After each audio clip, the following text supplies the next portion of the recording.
Democrats continue to fight for individuals who show open hostility towards the United States while neglecting the concerns of their own constituents.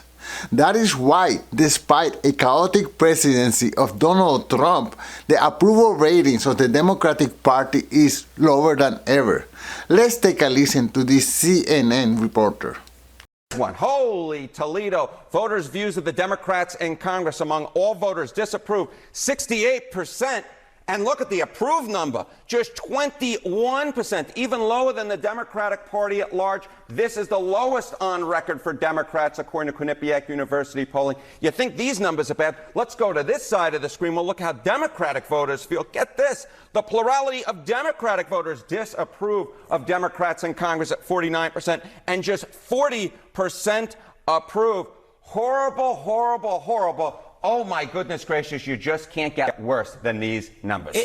Democrats continue to travel to El Salvador to visit Kilmar Abrego Garcia, who was an illegal alien in the United States, while ignoring the victims of violent crimes such as rape and murder that are happening in their own states.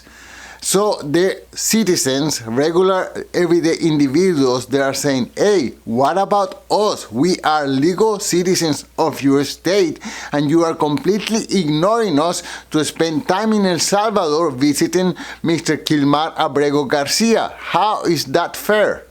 Why are we not protecting the American citizens? It's just common sense. Why are we not protecting our children?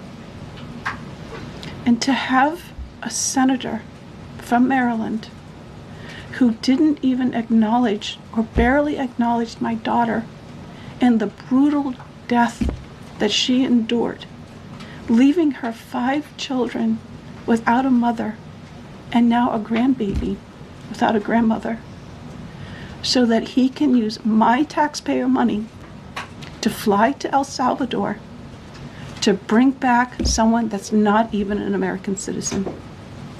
Why does that person have more right than I do? Our goal was very simple today, which was to check on the health and well-being of Kilmar. In this other video, you see the Democrats heading towards Louisiana to meet with Mahmoud Khalil and Rumeisa Öztürk, both of them described as anti-Israel activists who have been detained and now are facing deportation. Hello, I'm in Boston, heading to Louisiana to meet with Rumeisa Öztürk.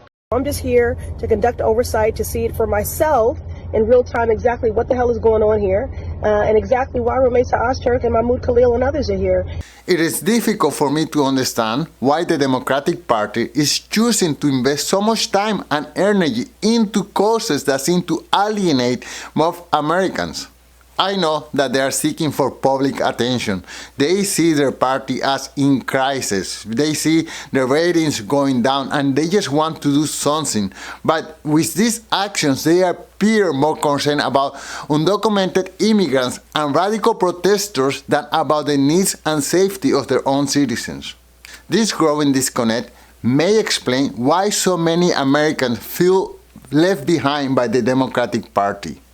When elected officials prioritize controversial international causes and individuals who break United States immigration laws over the concerns of their own constituents, well, trust begins to erode. If Democrats want to rebuild their base and restore confidence, they must first show that their well-being and voices of their constituents come first. Let me know your thoughts about this issue. Thank you so much for watching and until soon. Peace.